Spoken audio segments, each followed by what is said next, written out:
My name is Kevork Almassian. I come from Syria, from Aleppo, the city which refused to join the so-called revolution in 2011. Therefore, it was invaded in the mid of 2012 by Islamist militants and consequently destroying half the city, displacing hundreds of thousands of people and killing more than 11,000 civilians. Today I should have been with you and with my colleague Eva Bartlett. Unfortunately, I couldn't do it because tomorrow I have a very important exam. I'm learning German and tomorrow I have a German exam, so wish me luck.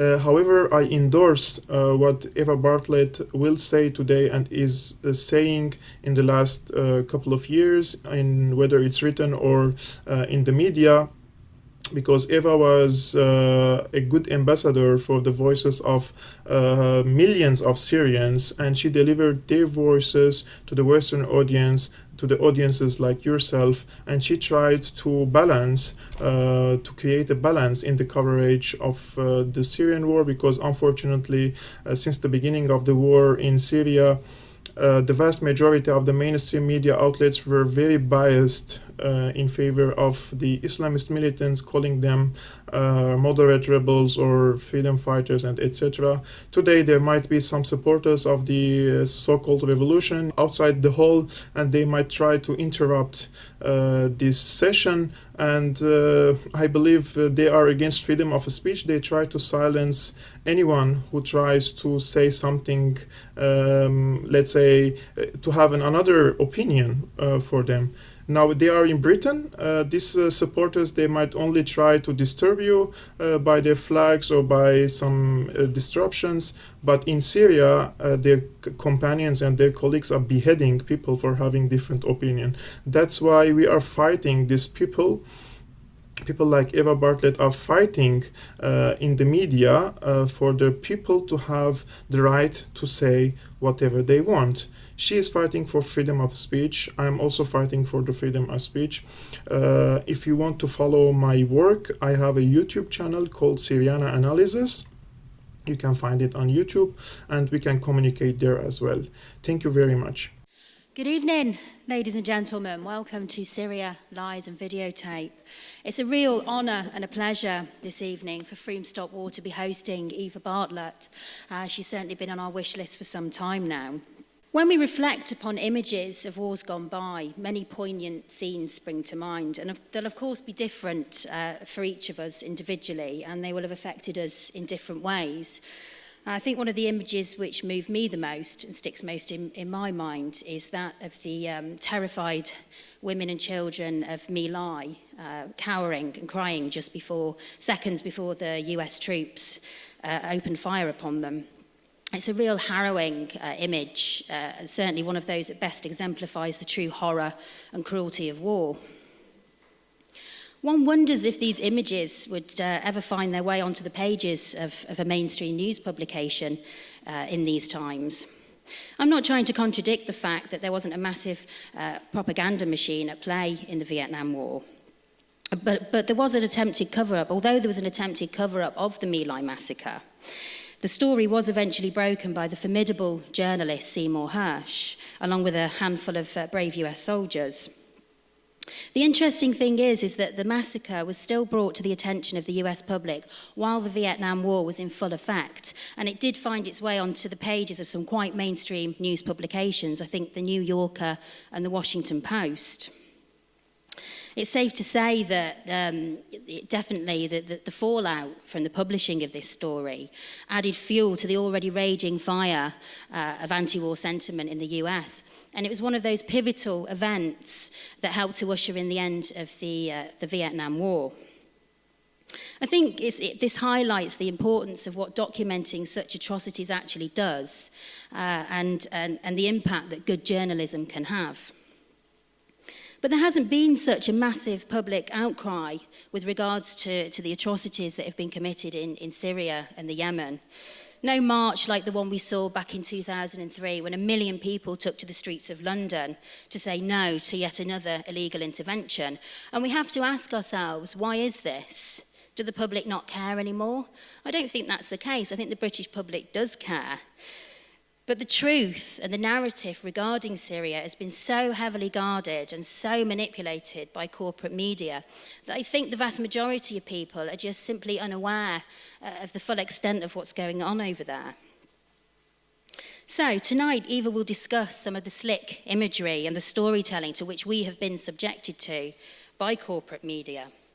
All of these images and all of these stories are highly emotive, each one of them designed to appeal to our humanity, but all of them carrying with them an insidious and duplicitous agenda as they act as tributaries feeding into that pro-war narrative.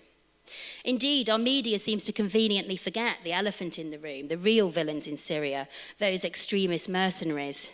But as they say, love is blind. Eva is a remarkable journalist whose award-winning work stretches back over a decade. She has been a prolific activist in the Middle East, working in Gaza and Syria. She's travelled extensively throughout Syria and has been on location to document firsthand the brutality suffered by Syrian people by the hands of these extremist mercenaries. This level of dedication to direct evidence is something which those opinionated mavericks down on Fleet Street could do well with trying now and again. This really does promise to be an informative and an interesting presentation, so please join me in giving a warm welcome to Eva Bartlett.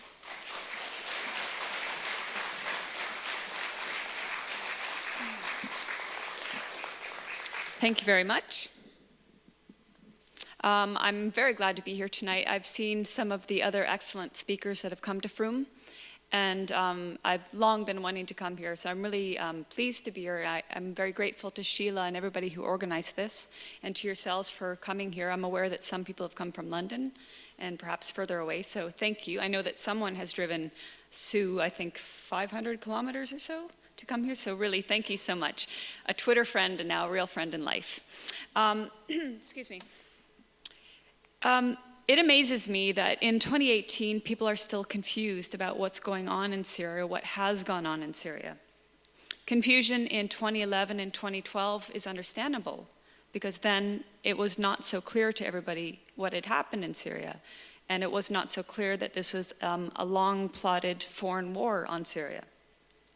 But now by 2018, this regime change cookie-cutter pattern, we should have recognized it, and it should be recognizable now, how they've manipulated us into thinking that what is going on in Syria is a revolution or unrest against the government. In the hindsight of 2018, we know that it was long planned, even before the leaked cable of 2006 of the then head of affairs of U.S. Embassy in Damascus, William Roebuck, which discussed the means to destabilize Syria's government, exploiting vulnerabilities in an attempt to manipulate people into an uprising. That 2006 assessment is one of the bases for the events of 2011, except that the population in Syria largely did not buy it. Yes, people did protest for political change and reforms, but very quickly they realized that what they thought were supposed to be protests for bringing good change to Syria were sectarian, violent protests that were destroying Syria. And I spoke with many people, good friends of mine now, although they were strangers when I first met them, Syrians in Canada, who told me stories of being hopeful when they first heard of the protest, because they wanted certain laws changed, they wanted certain reforms, and they would call back to their families and they'd ask questions. We saw this on the news, is this true? And their family would say, no, this isn't happening here. And I heard this on many occasions. But aside from that, we have the US Defense Intelligence Agency report of 2012, which, if you are aware of it, it predicted the rise of an Islamic State in eastern Syrian areas. And in 2014 that happened, and we had the entity known as ISIS, or Daesh in Arabic. And we also have the more recent admissions on television of the former Prime Minister of Qatar saying, yes, we armed insurgents in Syria, even Al-Qaeda. We, Saudi Arabia, Turkey, in cooperation with America, armed Al-Qaeda in Syria from the beginning. We have Ali Hasham, who was an employee of Al Jazeera and who in May tried to get Al Jazeera to air footage he had taken showing armed men, militants, entering Syria from Lebanon. This is May 2011, carrying guns and RPGs. This was at a time when all the media was telling us this is an unarmed, popular revolution, uprising, unarmed, unarmed, unarmed, and blaming the Syrian government for chaos in Syria, for gunning down people, for killing their own people. And the media was not telling us that there were people, not every single person, but there were people holding arms and firing on civilians and security forces. And when Ali Hasham asked Al Jazeera to air this footage, he was told in Arabic, "Ansi inno fi musalahin," forget that there are insurgents, forget that you saw insurgents. And he had actually seen them in April, the month prior, but he hadn't been able to capture them on film until May. So he resigned. Now,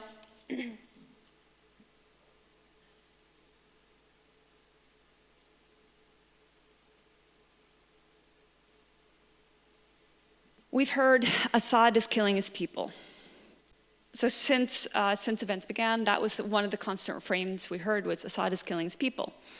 But reality, again with hindsight, dictated that actually Syrian security forces acted with remarkable restraint, given that around the country armed groups had attacked civilians, police and other security forces, government employees. They burned buildings, they slaughtered people.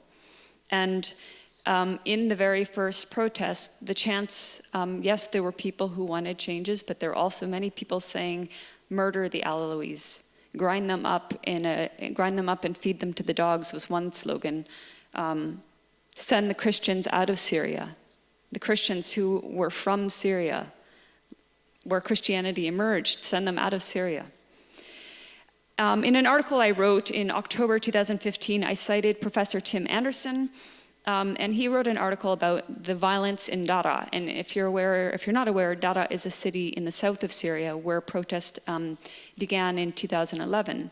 And we're told that this is how the revolution began, in an out-of-the-way border town, not in the capital city. But anyway, he pointed out that police were killed by snipers on protest on March 17th and 18th, and that the Syrian army was only brought to Daraa following the murder of policemen. And he also noted the storage of weapons found in a mosque named Al-Omari Mosque in Daraa.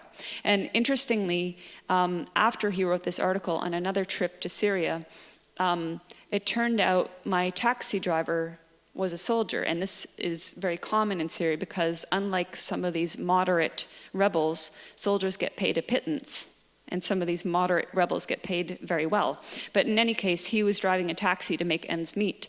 And as it turned out, he had been one of the soldiers that was in Daraa, but he wasn't there at the beginning. He was sent down with 300 other soldiers. This is according to his story. You can take it or leave it.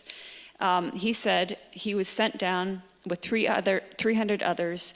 Most of them were unmarried specifically, and the reason being that the government sending them down suspected there might be loss of life, and they were trying at least to reduce the impact. They were sent down without weapons, just batons.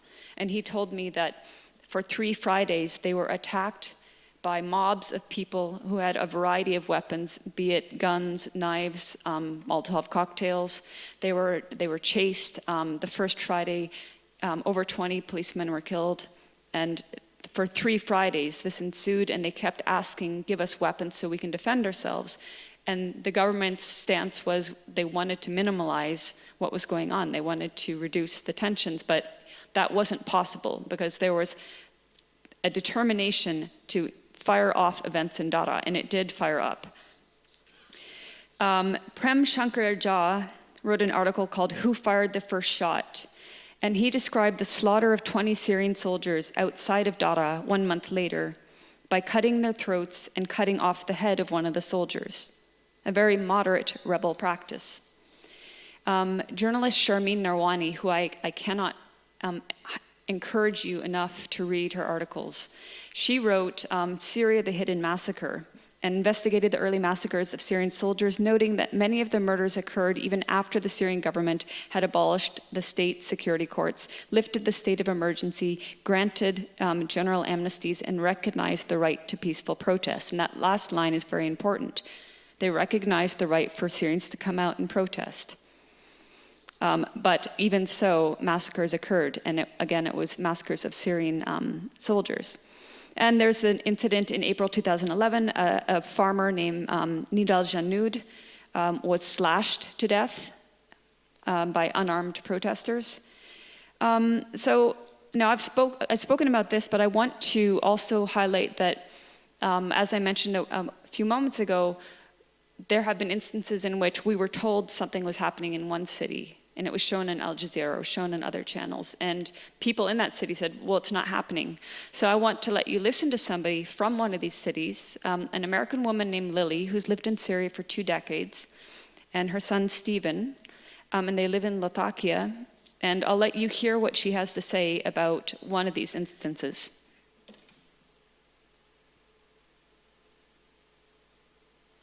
Noticing government that's on the side. The Syrian army did not interfere. Yes, it could have been a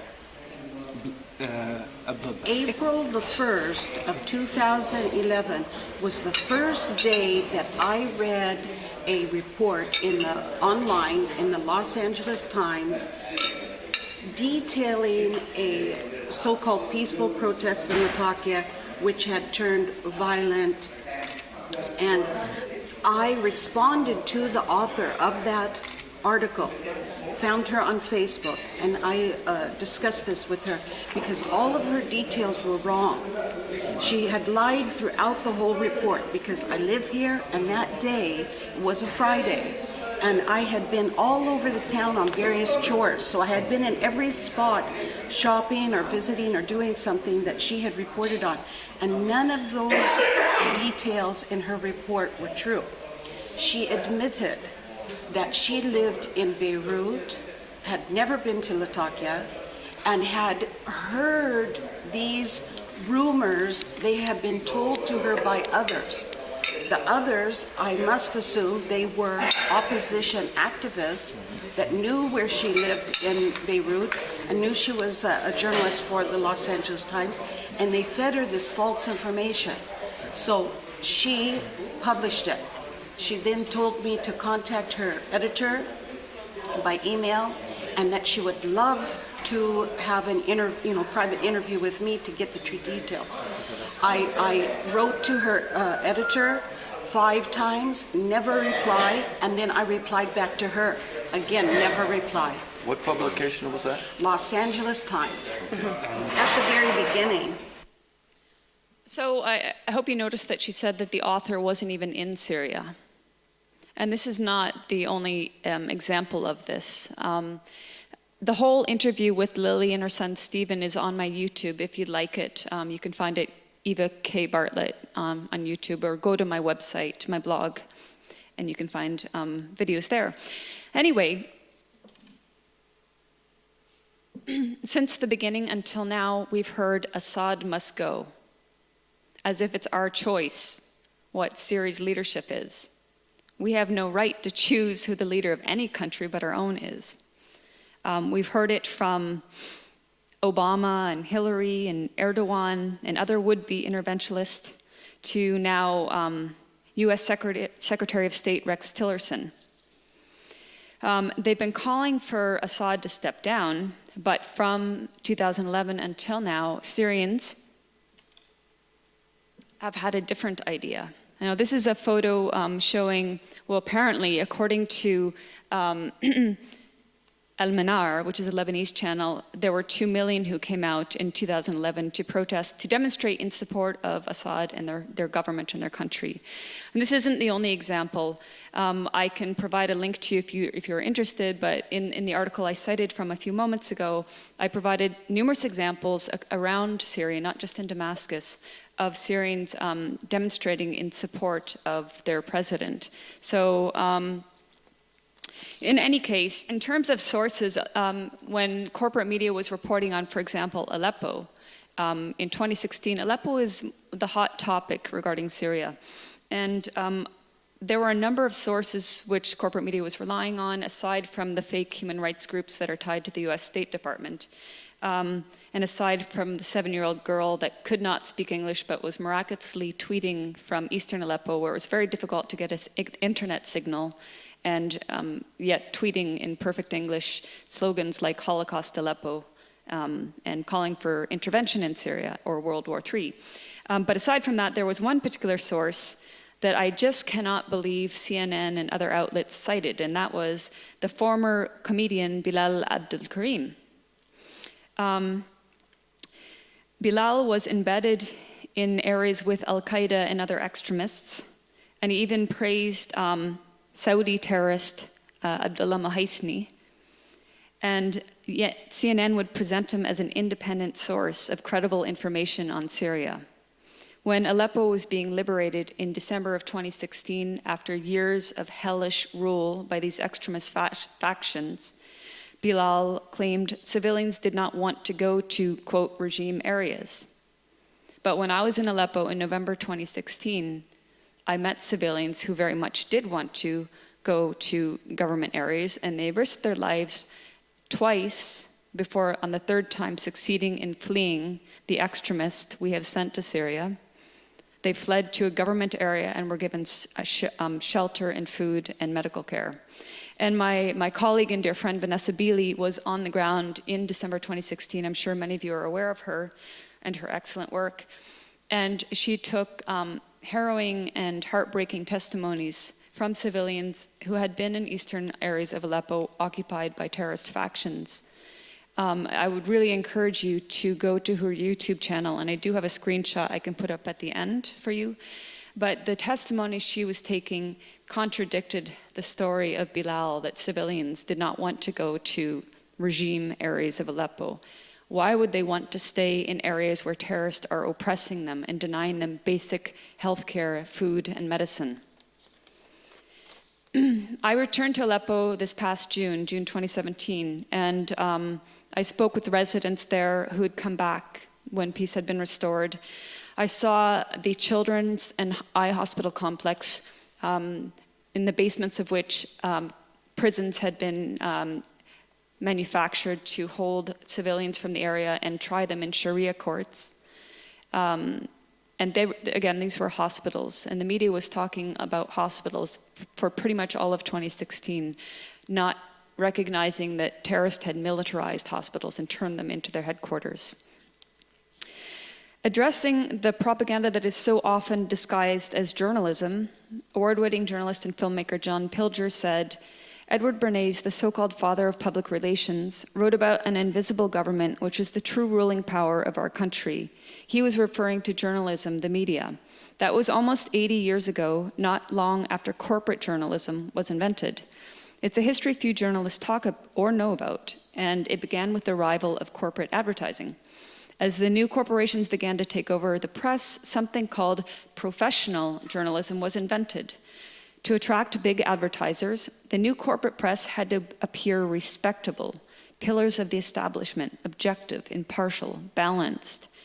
The first schools of journalism were set up, and the mythology of liberal neutrality was spun around about the professional journalist. The right to freedom of expression was associated with the new media. The whole thing was entirely bogus. For what the public didn't know was that in order to be professional, journalists had to ensure that news and opinion were dominated by official sources, and that hasn't changed. Go through the New York Times on any day and check the sources of the main political, domestic, and foreign stories, and you'll find they're dominated by governments or other establishment interests. That's the essence of professional journalism.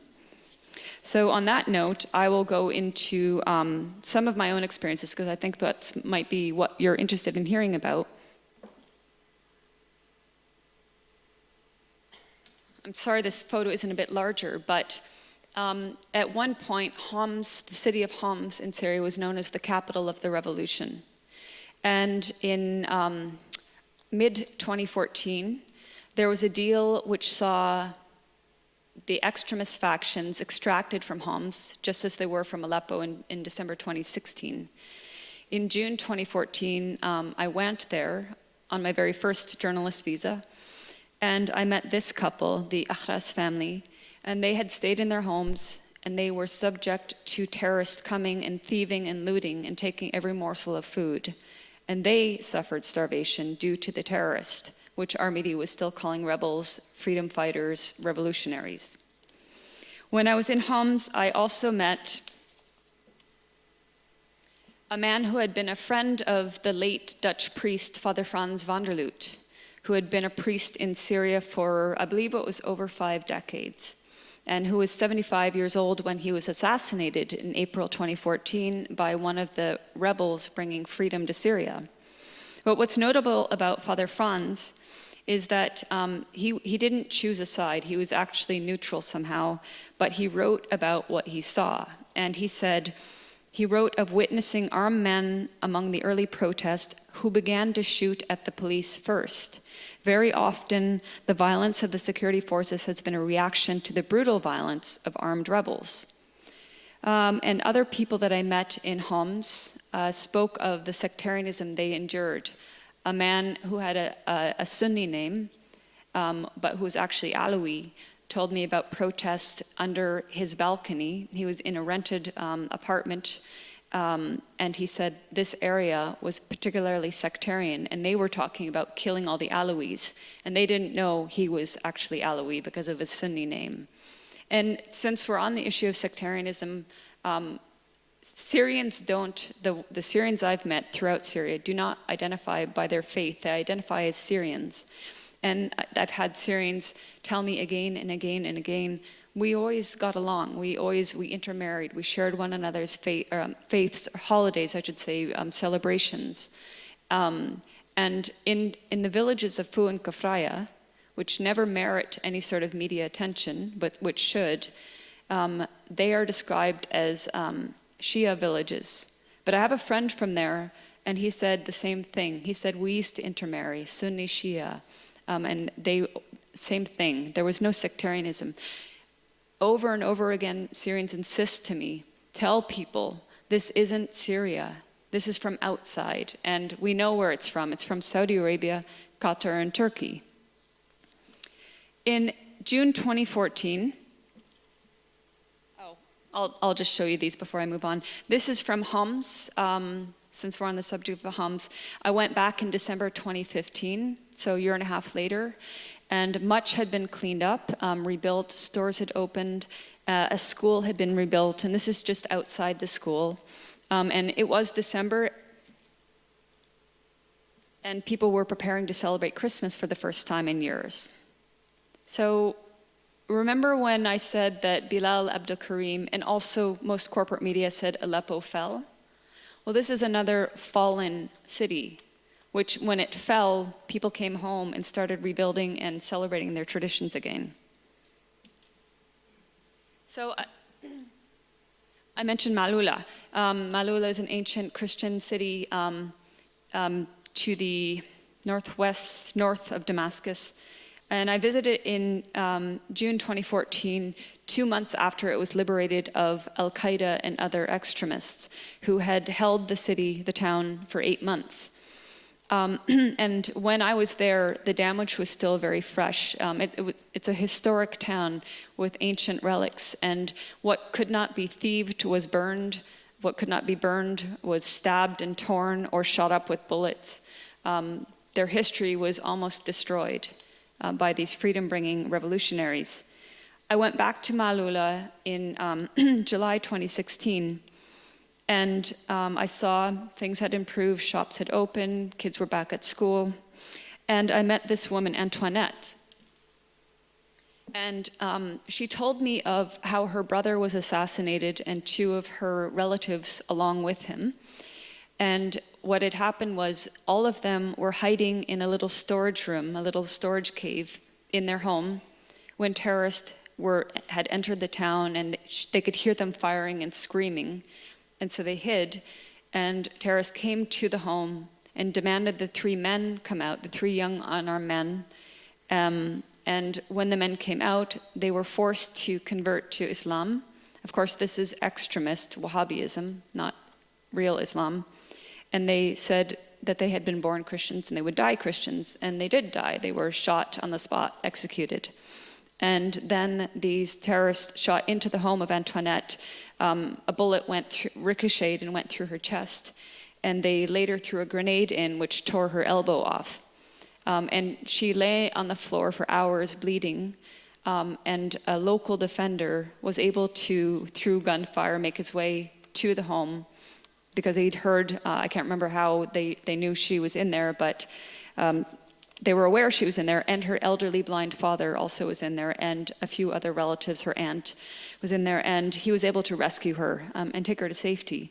But this is a poignant example. Why did they do this to Malula? Why did they destroy this history? Why have they destroyed history throughout Syria? How is this a revolution? How is this going to change Syria for the better? If you don't like the Syrian president, nonetheless, why do this to the country?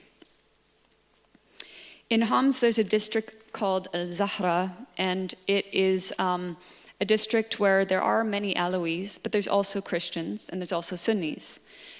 It's a district that has experienced, on many occasions, car and suicide bombings.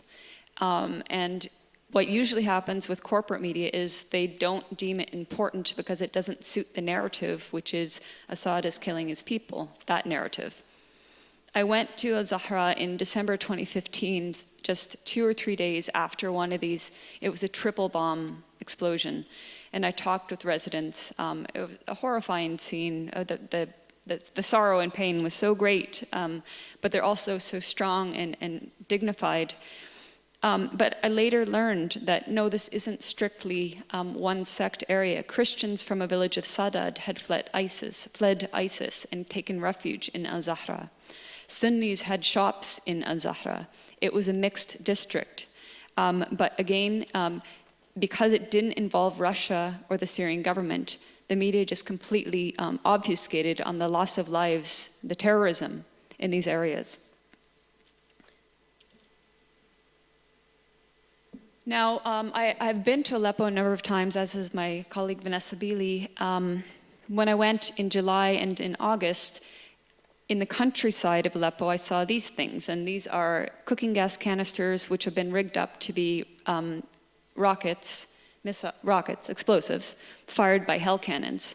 And these are an example. There are larger sizes, much, much larger sizes. These are an example of what has pummeled not only Aleppo and its countryside, but also other areas. The 2 villages I mentioned in Idlib, Fu and Kafraya, are hit with these types of things on a daily basis.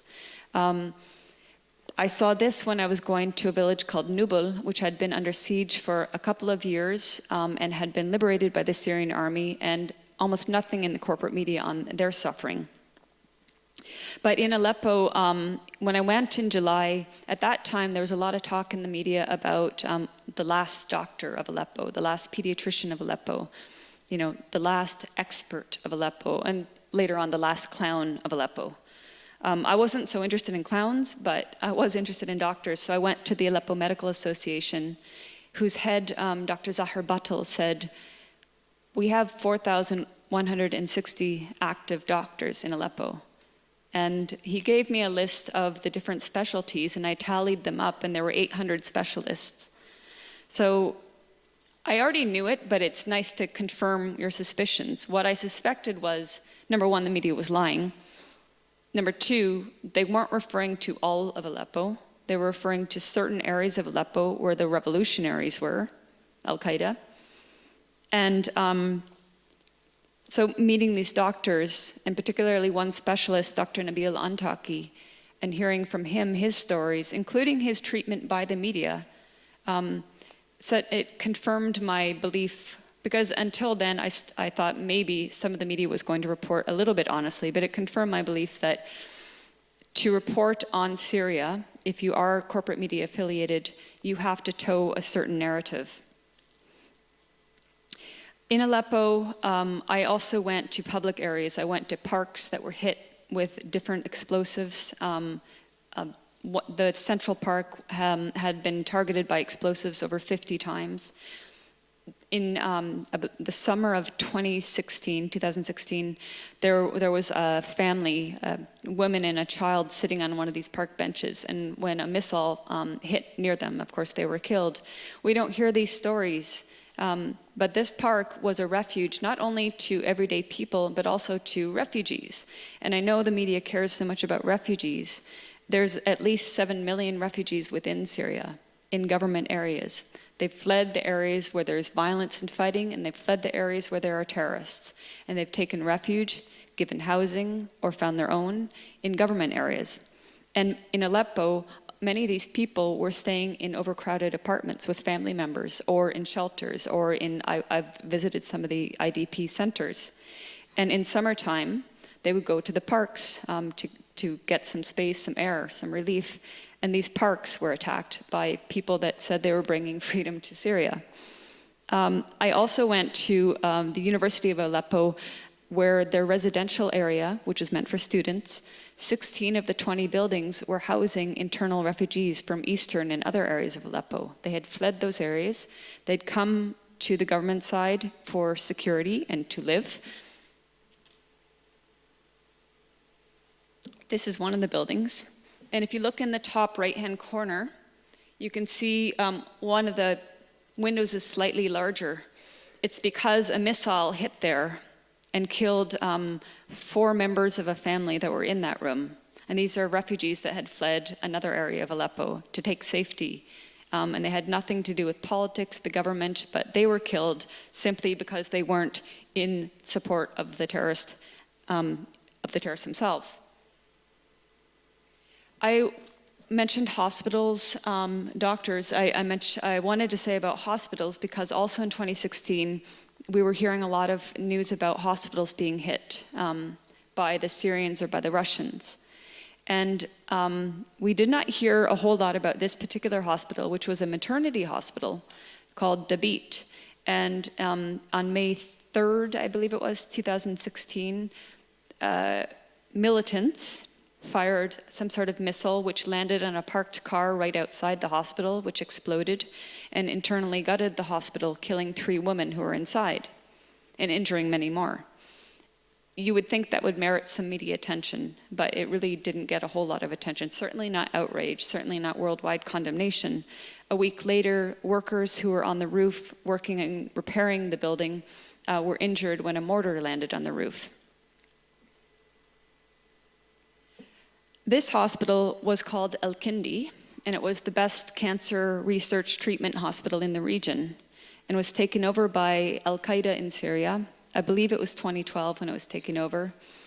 In November 2016, when I went back to Aleppo my 4th time, I talked with the man who had been the director of Kindi, and he said to me, Eva, when it was taken over by Al-Qaeda, I implored world bodies to do something, to make a statement of solidarity, to try to help me get my hospital back. And he was met with silence.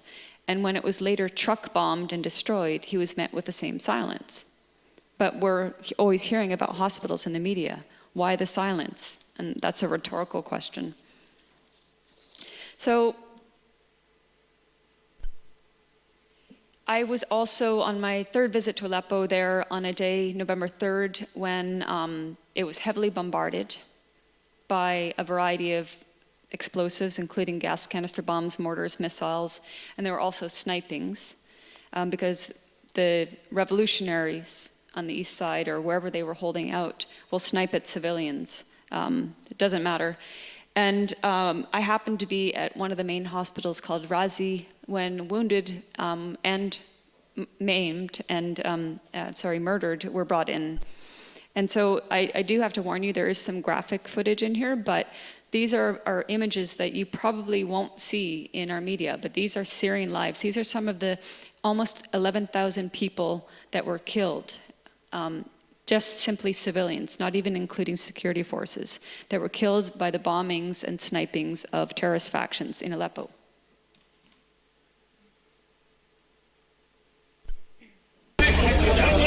سكر الباب سكر الباب قريب شوي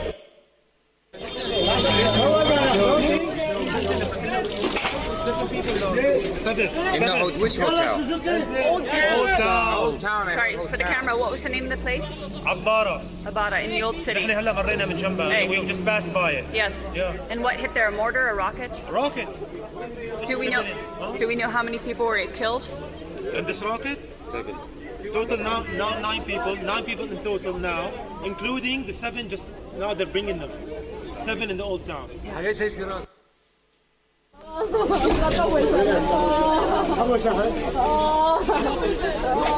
الأصوات صار عندنا أكثر من 100 إصابة أكثر تجاوز على الإصابات بشير شحادة. Can you say the message again, please? بشير شحادة. نزحت من كفر حمراء، نزحت من شارع النيل، نزحت من هي، استشهدت والدتي، شردت العائلة، من جسر الشغور أنا، كمان راحت جسر الشغور، أنا بطالب الجيش يخلصنا من هالعالم هي، ويخلصنا من هالنشح هاد، من هالعصابات الإرهابية هي اللي بتخرب. لأني هلكوني هلك. Completely. أنا طلعت بتيابي، ما عندي شي طاول. هن شو رايك انت انه هن بصوروهم برا كانوا بصوروهم انه هن معارضين معتدلين؟ ما معارضين معتدلين نهائي، استشهدت امي، استشهد رفيقي، استشهدت ابن رفيقي جاري، استشهد العالم، هي ابن خالي هلا استشهد. حاج بكفي يعني. So that last man was from an area of Idlib and he'd come to Aleppo because terrorists occupy his area, and he's talking about all the people, his mother, all his relatives that have been murdered, and he wants the Syrian army to do something to stop them, to end this. And he was going like this, saying, I left just with the clothes on my back. Now, on that day, I happened to have joined a delegation of Western journalists going to Aleppo, and I was curious to see how they would report, if they would report honestly. There was one from the LA Times. I have to say, he gave a fairly honest rendition of what had happened. There was another from the New York Times who reported some of what we had seen, but then she drew on reports from Rami Abdurrahman, the guy known as Syrian Observatory for Human Rights, based in Coventry. You might know the area, not in Syria. And so she filled the rest of her report with all these accusations of what the government or the Russians had done that day. So instead of simply present what she had seen in Aleppo, and let these people at least be acknowledged, she then whitewashed their suffering by bringing in unsubstantiated reports of Syrians or Russians doing something elsewhere. There's one other thing to note about that delegation. So the following day, we went to 2, they were called humanitarian corridors, and they were opened in a joint effort of the Syrians and the Russians to allow civilians to leave areas controlled by militants, if, of course, the terrorists would let them leave, and get to government areas and get medical care. In fact, they could even come get medical care and go back if they so wished, and they told me one group had done that in October.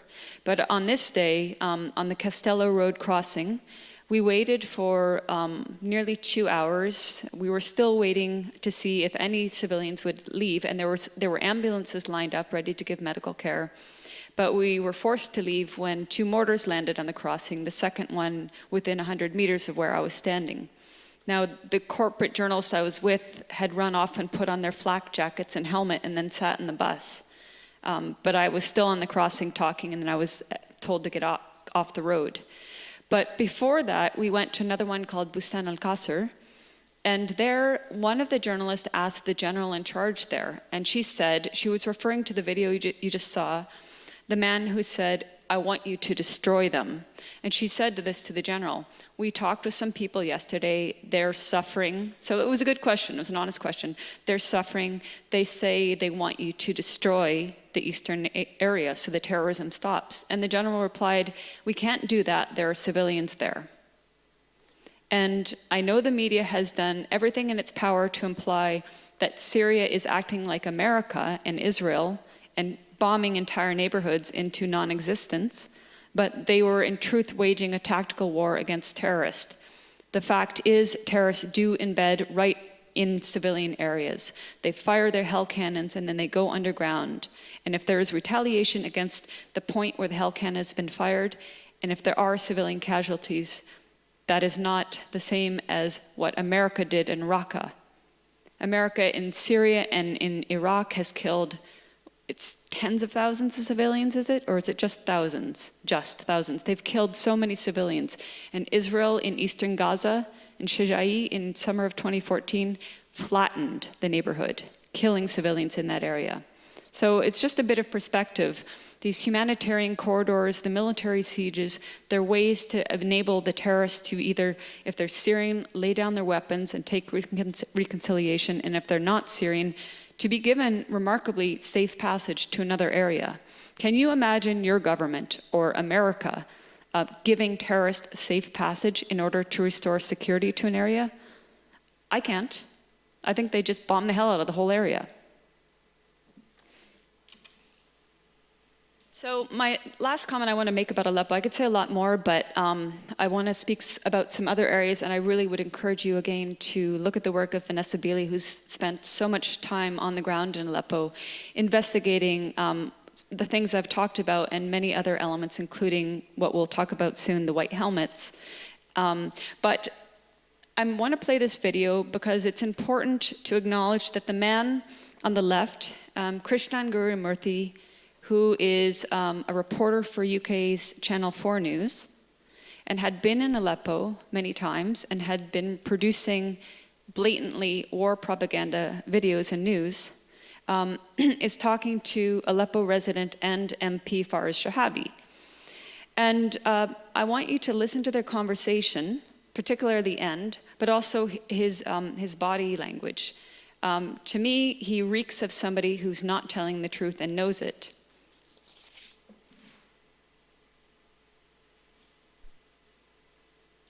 So you're saying the Americans should hand it over to the Russian-backed Syrian forces, effectively? Well, it's not they should or they shouldn't. This is international law. The American or any NATO presence in Syria is illegal.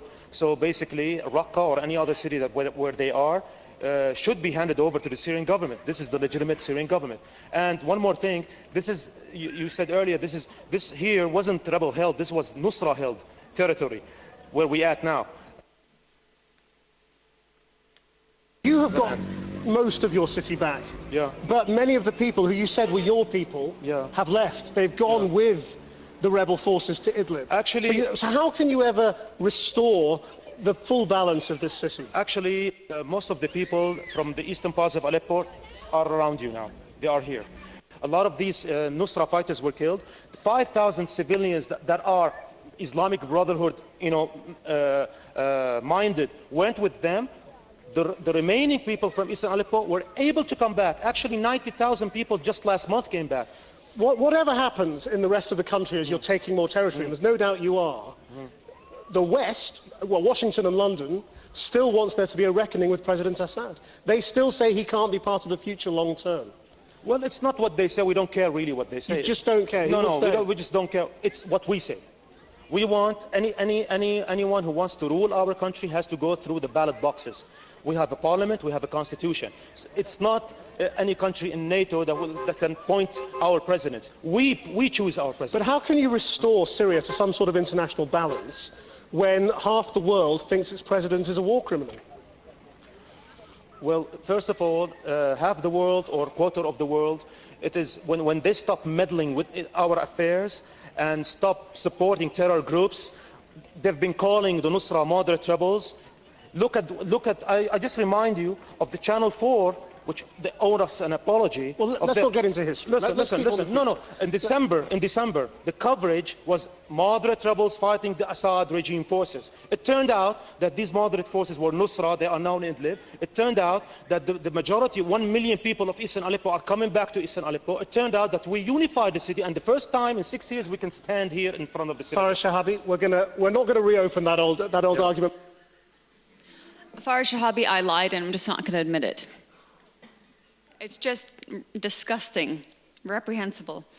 So speaking of lies, I want to get into some concrete examples of media lies, which I went to the places in question and saw the other side of the story. You might have heard the name Madaya. Yes? Anyone?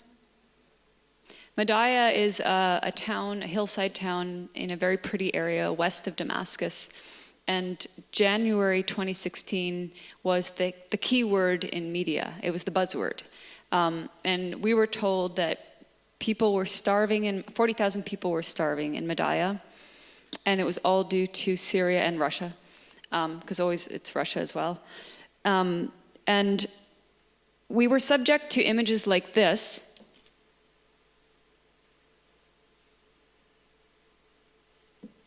Beautiful little girl, and then emaciated little girl, horrific images, and many, many other images.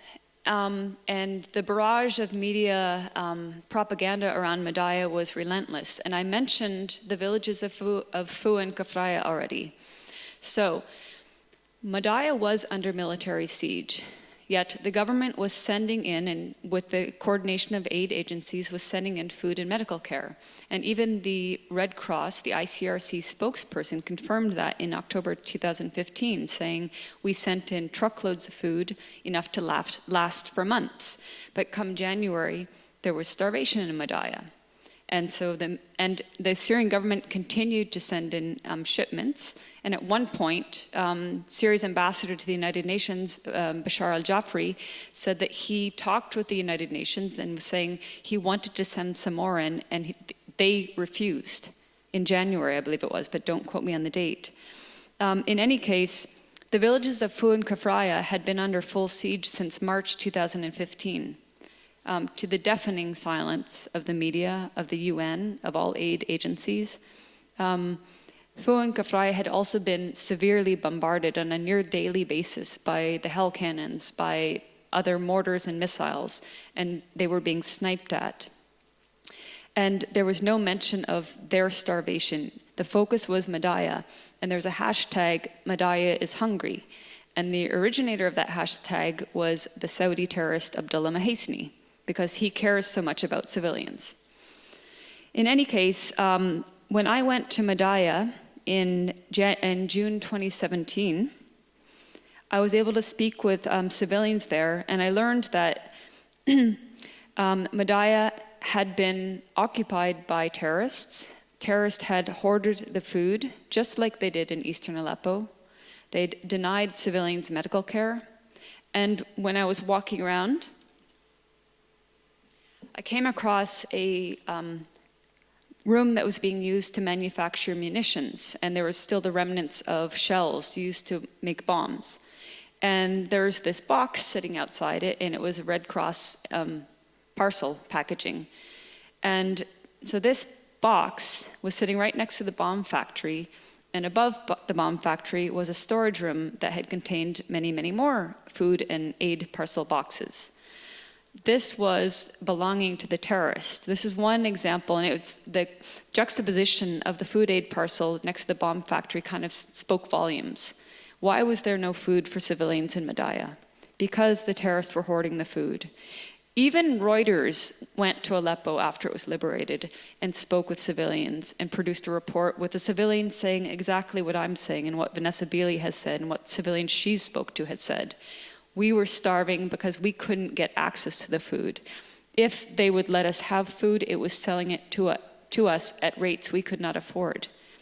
In Madaya,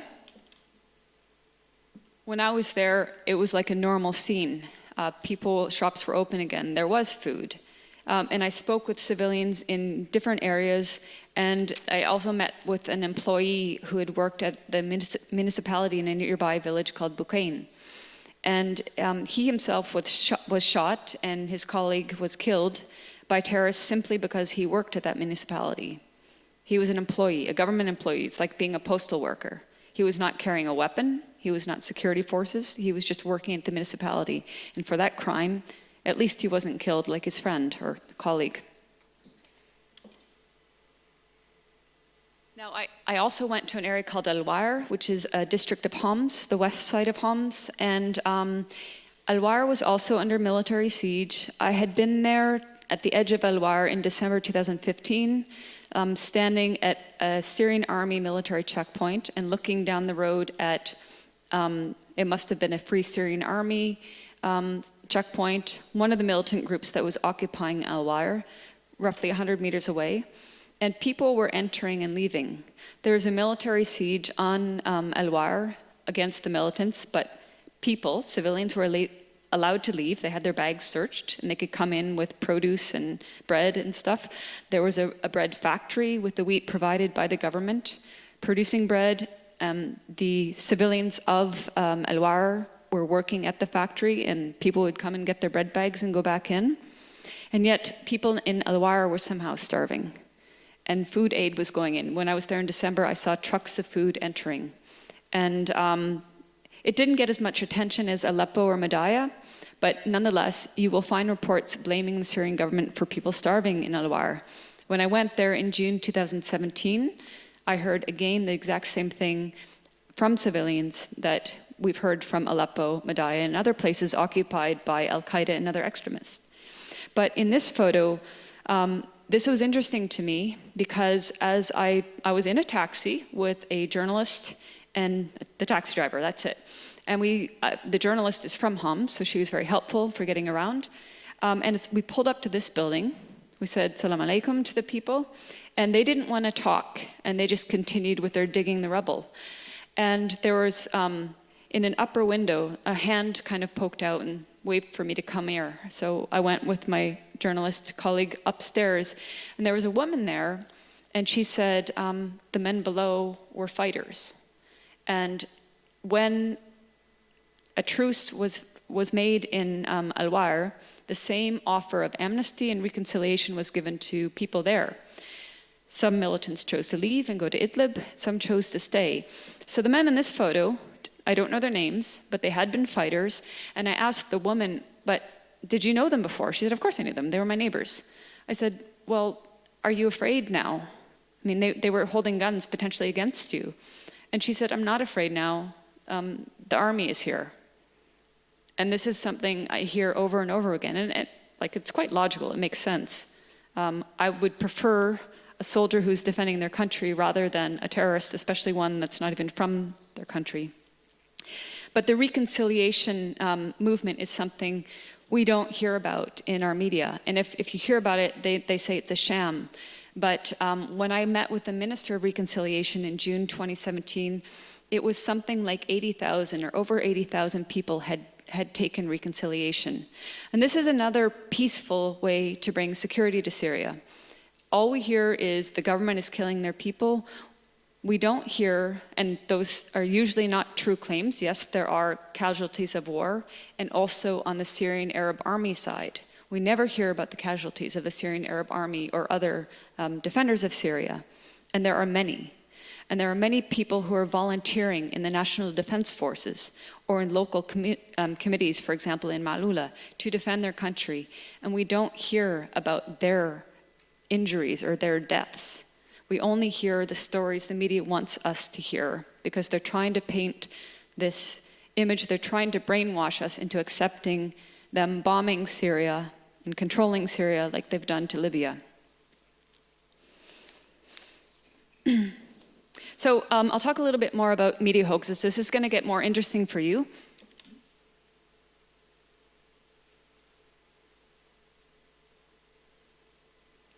I'd like to play a video. You might know the video, but it's actually, I edit it. So basically, it's a video analyzing a video. It's an expert analyzing a video, and the expert is from the BBC, so she's got to be good.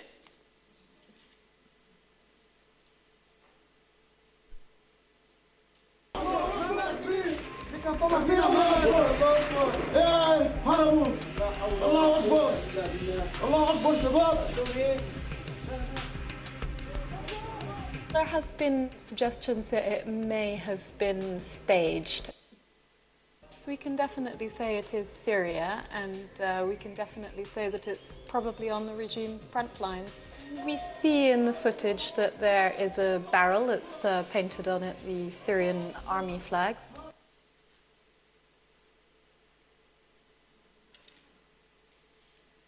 Okay, I cut off the rest of her speech because I think that said enough. So the expert, first of all, called it a Syrian army flag. It's the flag of Syria. And second of all, she couldn't even tell the difference in colors. This is a still from the video, white, red, black. This is a real flag color, red, white, black. This is the BBC's expert insisting whether the video was faked or not. If it was faked in Syria. And she was wrong, it was made in Malta in any case. But the fact is, this is where our expertise is coming, that's telling all of us, we know what's going on, you have to listen to us. Don't listen to those fake news people that actually go to Syria and talk to civilians. Listen to us, because we're experts. Another example that both Vanessa Beeley and then later myself can completely say was false is that the claim in April 2016 that the Al-Quds hospital was destroyed and reduced to rubble by Syrian or Russian airstrikes. This claim emanated from MSF, Médecins Sans Frontières, and was reported by virtually every mainstream media. And again, Russia and Syria were demonized. The media didn't think to question who are MSF's sources, because MSF wasn't there in eastern Aleppo. Who were their sources? Might they be Al-Qaeda, perchance? This is the hospital, the Quds hospital, and it was not reduced to rubble. And The Guardian even had the gall to have initially reported it was destroyed in bad Syria, Russia, whoever you did it. And then later say victims of Syrian chlorine gas attacks were being treated in this hospital some months later. So it was destroyed and then it miraculously rebuilt itself while under siege. Now, this is perhaps the most scandalous exploitation and fake news story, one of them in Syria. There are unfortunately many. I'm sure you're aware of this boy, the boy in the ambulance, Amran Daknish. We were told that in August 2016, Syrian or Russian airstrikes destroyed his building, gravely injured him. And we were told he is the face of suffering in Syria. He's the rebels' cause. They hold him up. He's their revolution. He's what we should be fighting for in Syria. The real story to Amran Daknish, when I met him in June 2017, is that there was an explosion, and it's most likely was done by terrorist factions. It was not an airstrike. The father maintains there were no planes flying and that he did not hear any airstrike. There was a blast.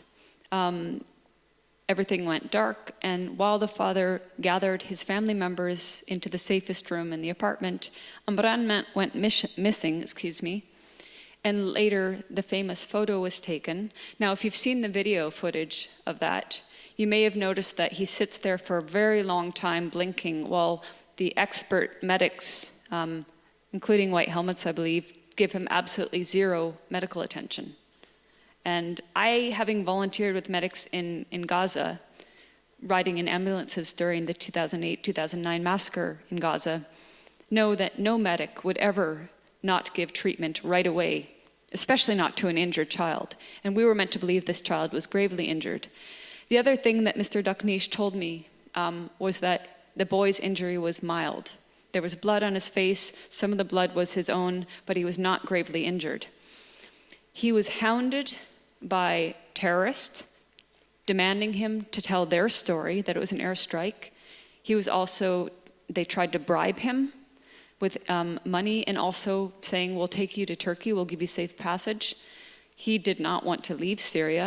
In fact, he was only in that area where the blast occurred because he'd left another area where there was rebel presence before. And when Aleppo was secured, he went back to his home in secured Aleppo. And it turns out he supports the Syrian Arab army. But this boy was so exploited, and photos were waved in the faces of Syrian officials and Russian officials saying, look what you've done. And they continue to not acknowledge, the corporate media continues to not acknowledge that they used this boy and even have the dignity to say, we're sorry, we were wrong. They didn't even do that. But whereas he was put forth as the face of suffering in Syria, there are thousands of Amrans, and specifically children, but also adults. Oh, I'm sorry, I left out one element to it. If you see in the left corner, the guy whose face is half showing, he's the photographer of Amran Daknish. And when the Telegraph, I believe it was, interviewed him, he said he cried for Amran. He cried for children like Amran. He hated to see children, he hated to think of children being injured and suffering. And here he is taking a grinning selfie with the child beheaders of Nuruddin al-Zinki, beheading Abdullah Isa, a Palestinian boy. Here's a boy that was sniped in November 2016. He's the face of suffering in Syria. Here are children in Aleppo who have cancer and are being denied cancer treatment because of the sanctions on Syria, the criminal, illegal sanctions on Syria. Sanctions, we know from Iraq and other countries, always hurt the people. And in Syria, they're hurting the economy, they're denying Syrians the medicines they need and the equipment they need, and children like this aren't getting proper treatment. And I have many, and anybody who's gone to Syria and visited hospitals where children are being treated for wounds inflicted by terrorist mortar attacks have many stories about such children in Syria. But I'd like to tell you about another example very quickly. How are we doing on time? Everybody's good to keep going? Yeah, okay. So I know this is not about Syria, but please bear with me. I think it's relevant, particularly it's an example of another regime change operation, Iraq. And this is a journalist I met at a panel in January 2017. And this does have to do with media and media omissions or distortions. So please listen to what this man has to say, because I think it's very relevant. And I think there may be instances in which it's happening in Syria. I wanted really to share this experience of mine with you, because I think you probably are well placed to understand it. Fake news that is now very much in fashion is very old, as old as empire, but certainly in my experience, at least 15 years old. I was a journalist at La Presse newspaper in Montreal, where I wrote for 40 years on international affairs. I traveled many conflict spots, hotspots, etc. And I spent 3 months of 2003 in Iraq, before, during, and after the bombing and the occupation. And it was very difficult to get papers out, because there was no internet and all that. I had to work with Agence France-Presse, who sent the thing to the Gulf, and from there it was sent to Montreal. After the toppling of the statue of Saddam, which was 2 or 3 days after the occupation began, of course, the whole toppling of the statue itself was a media show with a photo op. And as soon as the photo op was obtained, the Western chorus was, the Iraqi people have welcomed us with open arms as liberators. I was there, and I could see there was no jubilation. In fact, people felt humiliated that it was the Americans who pulled down the statue.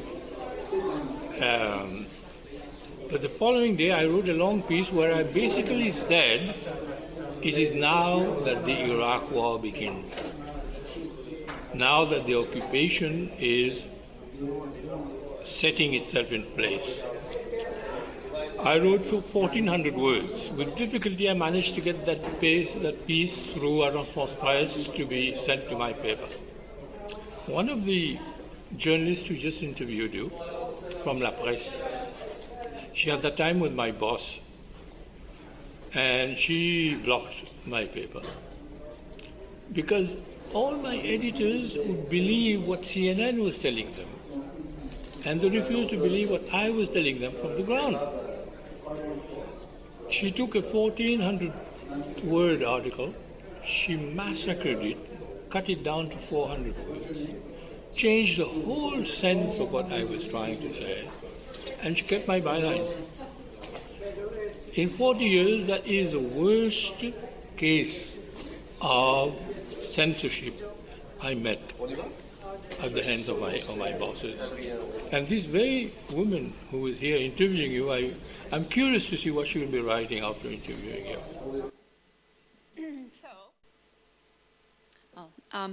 So I think what he had to say is very relevant. I can think of one for sure, journalist who writes in corporate media, Stephen Kinzer, who writes for the Boston Globe, who is honest and an excellent writer. I highly recommend you seeking him out on Syria and other issues. But I can't think of that many journalists that tell the truth.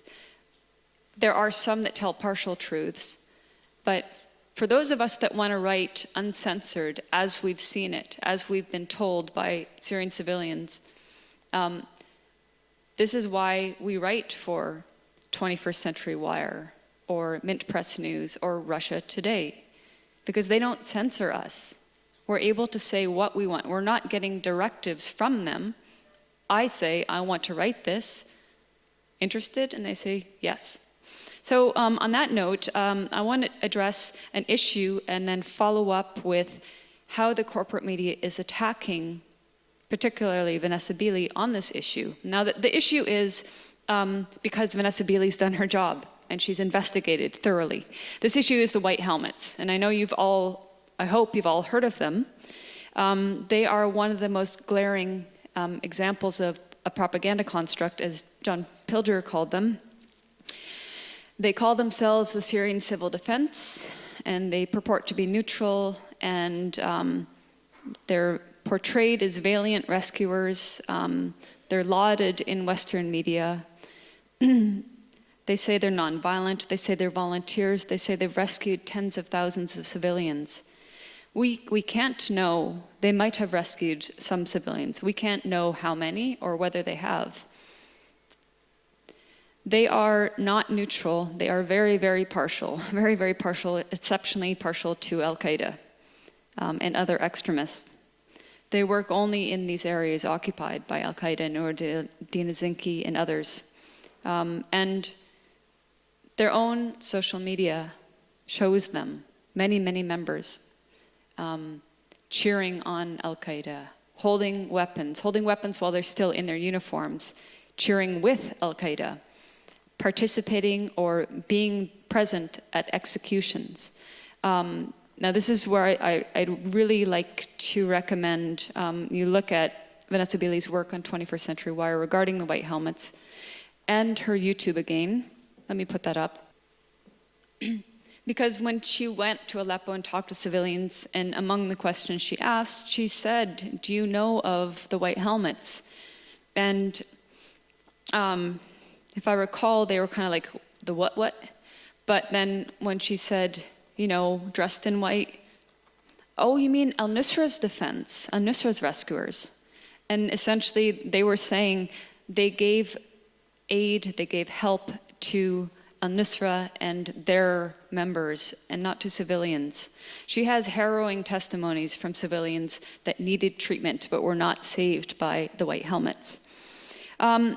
In September 2014, a remarkable Canadian journalist named Corey Morningstar first made the linkage between this PR firm in New York called Purpose Inc. and their many anti-Syria campaigns, one of which was the White Helmets. And then Rick Sterling, an American writer, in April, and I'm naming these dates for a reason, in April 2015, wrote, the Syrian civil defense was not created by Syrians, nor does it serve Syria. Rather, it was created by the UK and USA in 2013.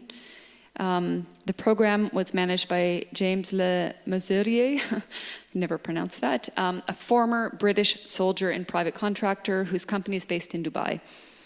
And as I've said, Vanessa Beeley has pursued this organization, digging into every nuance of their funding, their extreme funding, at least $150 million now, by your country, by the US, and by other countries and bodies and groups.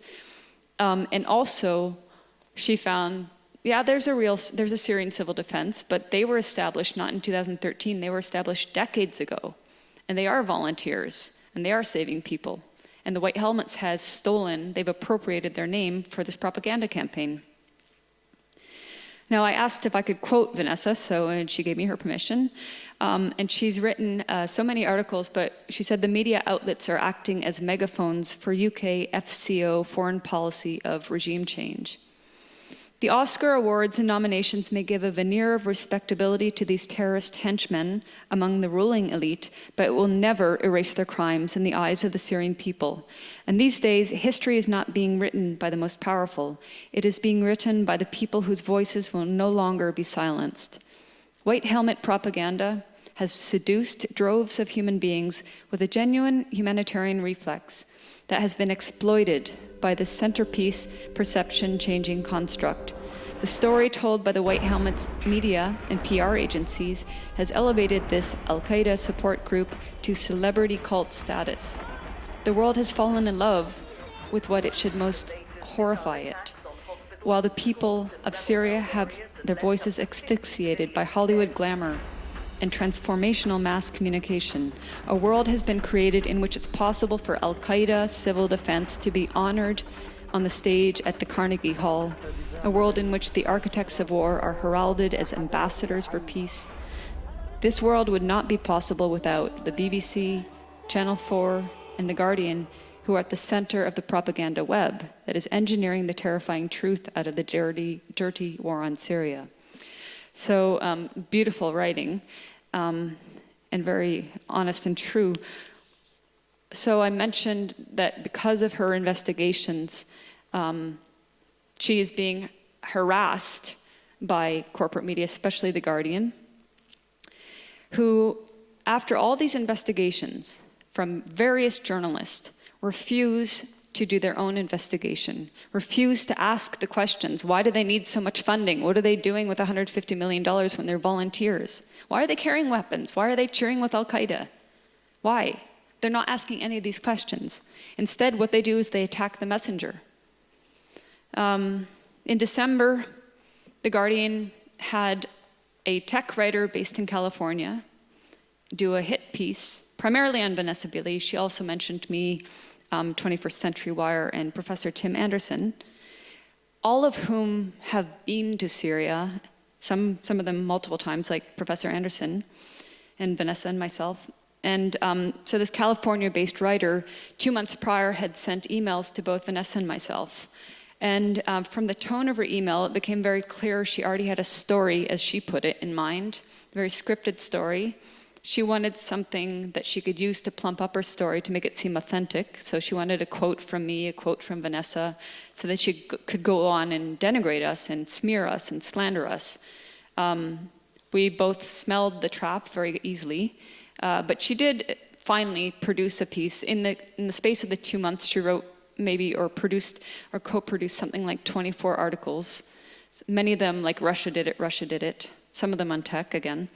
And then in December, the hit piece came out, and it was loaded with Russophobia. And it was attempting to say, well, no, the white helmets are really good guys. It's just Russia is trying to dupe you into thinking they're bad. And it's all Russia's fault. And here's this complex web with arrows and stuff. And forget about the men holding guns. And she also said, conspiracy theorist, blogger, conspiracy theorist. But she did not address any of the foundational questions. And it's highly likely, of course, that this was not the writer's initiative, that it was Guardian's initiative. And interestingly enough, not long after the BBC started contacting a number of us who are known for our writing on Syria. And it seems like the BBC, I don't know if they actually did anything, but immediately I said, no thanks. So they tried to say that the whole deconstruction of the white helmets was just Russian meddling because they interfered in the US elections, And that's why I was mentioning the dates. Well, Cory Morningstar is not Russian, and she was looking into this in 2014. And it's all online. You guys can do it. And I'm sure you're aware that you can search with Google, you can search a select date range. So I did that, and I saw, the only thing I saw from 2014 was people lauding the white helmets, oh, saviors, and then Cory's article saying, oh, look, they're affiliated with this Purpose Inc. PR firm in New York. That's odd. I thought they were rescuers. So the whole thing is, and this doesn't apply only to Syria, also other issues, Yemen, which is getting virtually no honest coverage in the corporate media in spite of the 2.5 years of Saudi starving the Yemenis and bombing them. North Korea, the DPRK, which has not attacked America with a nuclear weapon. It has built up a deterrence to defend itself, but every day we hear fear-mongering that Kim Jong-un wants to destroy the world. And it's America that has used nukes, and it's America that runs military drills against the DPRK every year, simulating their destruction again, like they already did in the 1950s. But those of us who dare to challenge this narrative are called conspiracy theorists, Russian propagandist, an invented term like Assadist. Okay, so I mentioned Syria's president at the beginning to make a point about how regime change operations work and that there is support for him. But I think you can see the majority of the content of my presentation has been on civilians and, of course, the actions of the terrorists against civilians and on media lies. And yet, because I and others write about Syria in a way that is not like corporate media, we're called Assadists. The corporate media not only disappeared 1.5 million people from Aleppo when they insisted only on writing and producing stories on the eastern areas occupied by terrorists, they also disappeared the millions of people in Latakia, Tartus, Damascus, and elsewhere in Syria.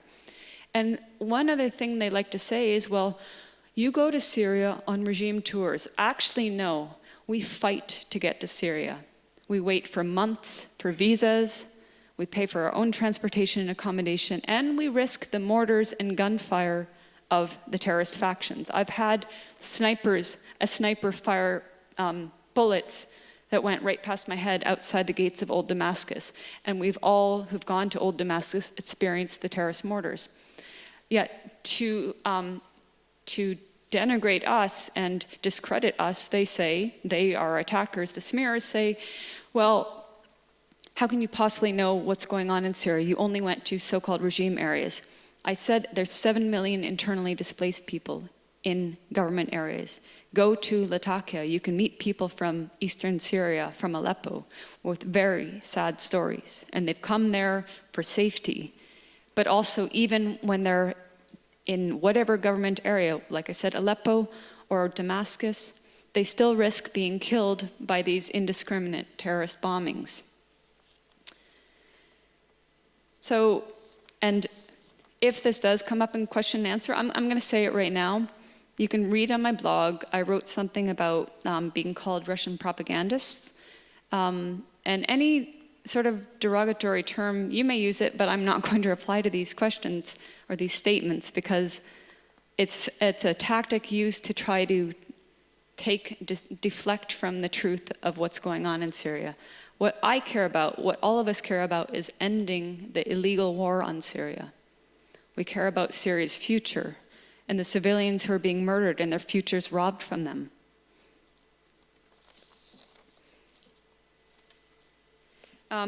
The former UK ambassador to Syria, Peter Ford, said recently, "It has been a long-term goal of the United States going back at least 40 years, and now they see a way of partially implementing it, encouraging the formation of a Kurdish statelet in the north and northeast. There's no way this can help stabilize Syria. In fact, I would characterize the US policy, now openly more or less avowed by Tillerson, as the continuing destabilization of Syria. Given that America cannot impose its will in terms of regime change, it's settling for what it sees as the next best thing, which is to keep Syria constantly destabilized. What the Americans are doing is completely flouting international law. It is a gross breach of international law to maintain a presence on the territory of a member state of the United Nations, which has a seat in New York, which is recognized by most countries around the world. It is totally illegal to maintain a military presence without the express permission of the host government. And that is the difference between Russia's role in Syria and America's. Russia was invited by the Syrian government and indeed welcomed by the Syrian people. America, no. We must hold accountable these journalists and the media and who are doing the propaganda work of the imperialist. But we also need to shift the tide away from them, make them irrelevant, because they truly are irrelevant unless you enjoy war propaganda. Genuinely good people are being deceived and led astray by such calculated and often patently lying reports. I imagine most of us, if not all, are here tonight, who are here tonight are opposed to these continued threats of extermination of nations, or the actual bombings and invasions and interference and attempts to militarily intervene even further in Syria or in North Korea or elsewhere. In a recent speech, President Trump said, "Strong sovereign nations let diverse countries with different values, different cultures, and different dreams not just coexist, but work side by side on the basis of mutual respect. Strong sovereign countries let their people take ownership of the future and control their own destiny." And then he went on to waffle about America respecting nation sovereignty, at which point your eyes should be glazing over. But the words he said, that is the epitome of Syria. Syria has taken in refugees from Iraq, from Palestine. They took in Kurdish refugees. They gave them equal rights, safety, and security. And they respect other countries' sovereignty and culture. We have to continue to fight the media lies and fight the war machine so that Syria can return to the safe country it once was. Thank you.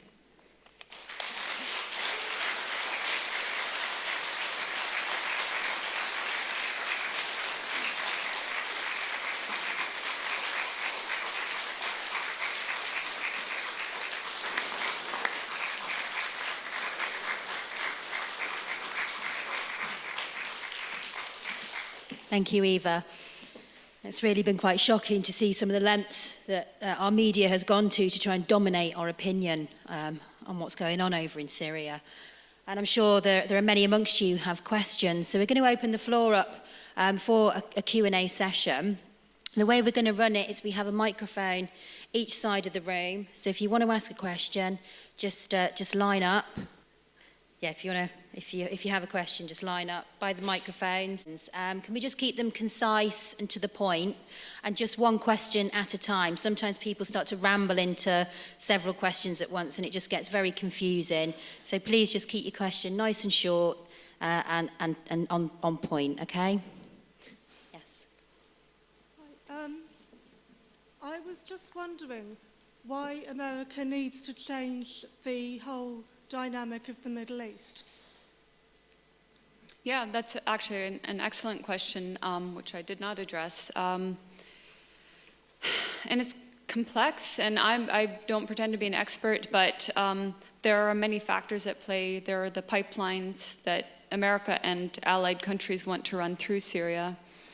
There's control of resources. Breaking up country gives America more control in general.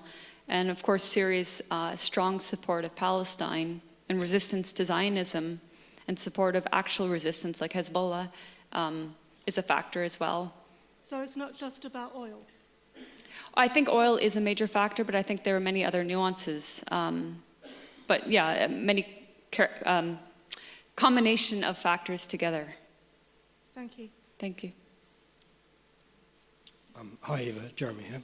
I've noticed over the last 12 months or so there's been a slight change from some of the corporate media, from being completely anti-Assad to not saying quite as much. Do you feel that I mean that was shown in the tweet from Channel 4, who's obviously changed a little bit. Do you feel that it has been a change overall from the corporate media towards what's happening? It's hard to say because it's painful for me to read the corporate media or watch it. Sometimes I do to get, their take on what's going on. I think, Aleppo is done in terms of the media war. They can't keep claiming these things because now Aleppo is secured. But I am seeing the same lies being recycled about Ghouta, east of Damascus. So I don't know, I'd have to sit down and take a good look at how they're reporting on Syria in general. But I do see the same worrying pattern of lies about Ghouta. When, again, same thing, government has sent aid into these areas, and we're seeing new reports of starvation in Ghouta, blaming Syria, new young children getting up and saying, we want peace, just like Ban al-Abid. They are using some of the same propaganda tactics, but they have to admit things like, at least as of August 2017, at least 600,000 Syrians had returned to their areas in Syria, primarily in the Aleppo province, in Aleppo city itself. Those things you have to admit, but whereas America still isn't giving up the game in Syria, the very sick game in Syria, I think the media are going to continue to spin lies. Thank you. Thanks. Hi, Dad. I'd like to thank you for coming and giving that. Was a very nice talk. You mentioned towards the end there about the Kurds in the region. That's something that you haven't sort of touched on much in your talk. Did you visit any of the regions sort of inhabited by the sort of Kurdish? Because am I right in understanding that the Kurdish state is somewhat separate now, or it's separately governed in some respects? Is it not? Yeah, I again didn't hear the whole last part of what you said, but I haven't visited the areas controlled by Kurds, but Kurds are being used. They may have genuine aspirations. They are being used by America for its own interest, of which again harkens back to regime change and establishing a permanent presence in Syria legally. But it's also notable that areas where Kurds wanted to declare their state were not exclusively Kurdish, and they were ethnically cleansing Syrians who were not of Kurdish origin and imposing their rule on them and taking their areas. So it's unfortunate because what would be good would be Kurdish representatives to sit down and negotiate with government representatives. What are the things that you want? You want certain aspects of autonomy, but you can't just come and take areas that belong to non-Kurds. So, but there's other people. There's a woman named Sarah Abid who has her own blog and also contributes to Mint Press, and she's done quite a bit of writing on the Kurdish issue, and I would recommend her because I think she's very thoroughly researched. I don't know that everything she says is 100% accurate, because we can't always be 100% accurate, but I think she's got immense knowledge, so you could try looking there. Okay. Thank you very much. Thanks. Thanks very much, Eva. It's great presentation. Wonderful to hear you. Actually, that was almost my question about the Kurds, but I thought, while I'm here, I might as well ask you something. Turkey invading, as they've done, what do you feel about that? What's your opinion? I mean, I see the Kurds as being on both sides, kind of backstabbers. One minute they're attacking the Syrians in that area, the Syrian army. Now they seem to be calling for the Syrians army to come and help them because they can't do it on their own against the Turks. What do you think, Erdogan?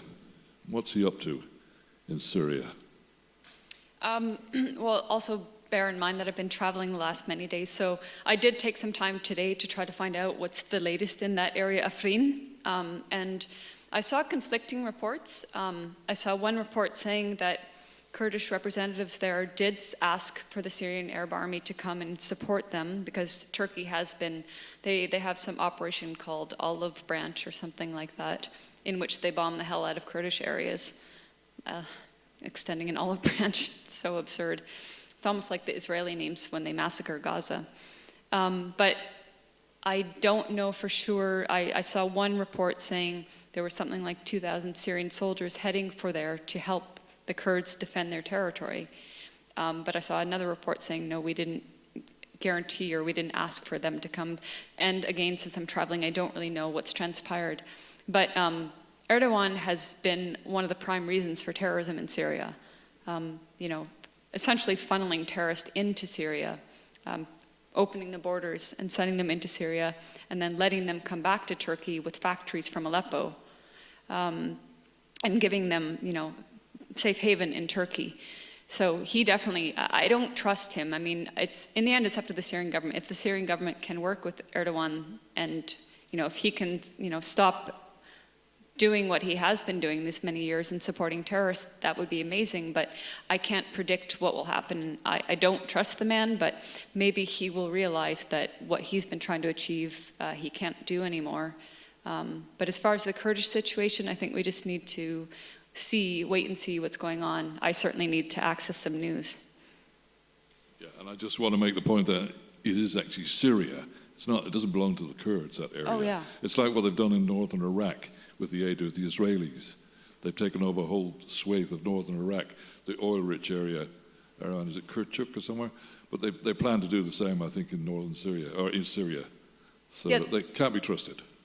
Yeah, no, they absolutely did plan to do that. And another interesting thing I mentioned, Syria has taken in refugees from neighboring countries. And there's a journalist named Thierry Meyssan, who's largely based in Damascus and who produces some very interesting and, well, excellent articles. And I met him in Mexico in March last year, and I was asking him because I wanted to learn more about this Kurdish issue. And he said, when was the timeline? Years ago, there was a very relatively small population of Kurds, a couple 100,000, and then Syria took in something like 1 million, don't quote me on that, Kurdish refugees and gave them home and gave them citizenship when they demanded it. And so that's a good point, and that's what I was trying to say earlier, is that the areas that the Kurdish, that some Kurds were trying to declare as a Kurdistan or an independent state, were not areas that were exclusively had a Kurdish presence. They also have other Syrian presences, and they are, in the end, like you said, Syrian territory. Does that blonde, tall woman have a question?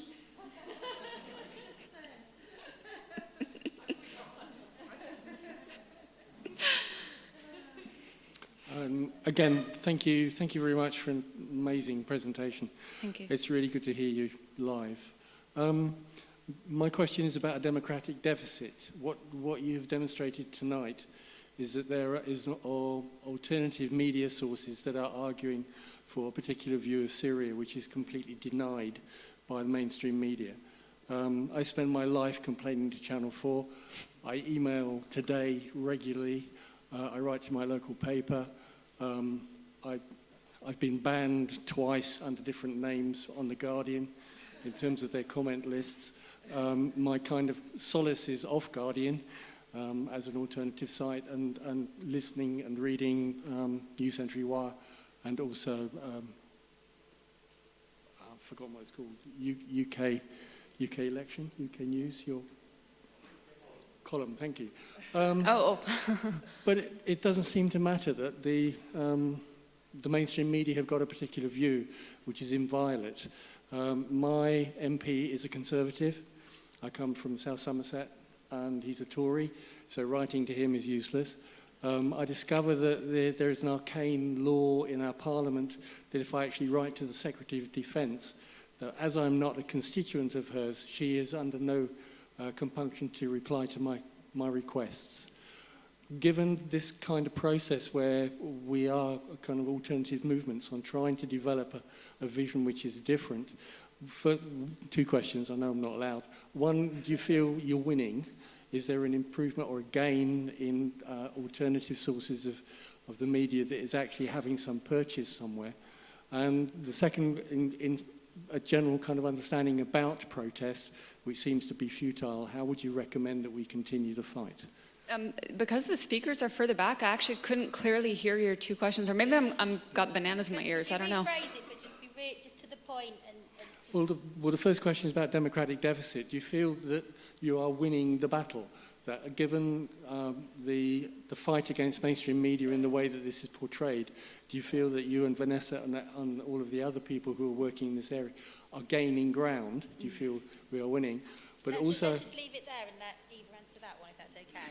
It's really hard for me to judge what the general public in the UK or in North America are feeling. We both do get a lot of supportive comments, and we have very supportive followers and now friends that come to our talks. We get some negative flack, but I'm surprised actually the lack of, I would expect a whole lot more negativity. I got a nice one today. But it's hard for me to assess if people are finally turning away from dinosaur media or not. I don't know, I'm very heartened also by UK Column and all the excellent reporting coming out of these various independent media. I really hope that along with ditching corporate media, people will ditch Democracy Now! If you still happen to be watching them, or certain other pseudo-alternative sites, pseudo-independent sites, which are just pumping out war propaganda. But yeah, I can't say that I have no idea of assessing how much people are turning to independent media. This lady over here. Well, hello. Yeah, I have a question. And it's a question that applies to me just as much as to Eva. Many of our critics tell us that we only go to the government-held areas, that we never enter the so-called rebel-held areas. Perhaps you can explain to people precisely why we don't enter the rebel-held areas and what it entails to go into the government-held areas. Thank you, yeah. See this thing? I want it on my neck. I don't want to be beheaded. If you go into the rebel areas, you are going to be subject to Al-Qaeda or Nuruddin Azinki or Free Syrian Army, who are just as savage terrorists. You'll be subject to their rule. Anything can happen. And we know there have been Syrian, we have to acknowledge them first and foremost, journalists murdered, but also foreign journalists murdered by terrorist groups. But the other reason, even my personal safety aside, is I don't see the need to legitimize their narrative. They are terrorists. They are destabilizing Syria. They're destroying Syria. There is within the armed groups, the people that have taken part in reconciliation, there are segments of within Syrian population who have taken up weapons, segments who were forced to take up weapons, for example, or who were duped into it and then it was too late. And that's again why this whole reconciliation amnesty program is amazing, because if they took up a weapon, either because they were duped and now they regret it and they have no blood on their hands, or because they were forced, as a man I met in Madaya was, they can now lay down their weapons. But these terrorists coming from Tunisia or Egypt or Chechnya or wherever around the world or North America, I don't want to go and meet with them. The people I care about is the people, the Syrian people, and I want to hear their narrative. So those are the 2 reasons I wouldn't go to those areas, because I think it is the Syrian people's story that is missing, not the terrorist story.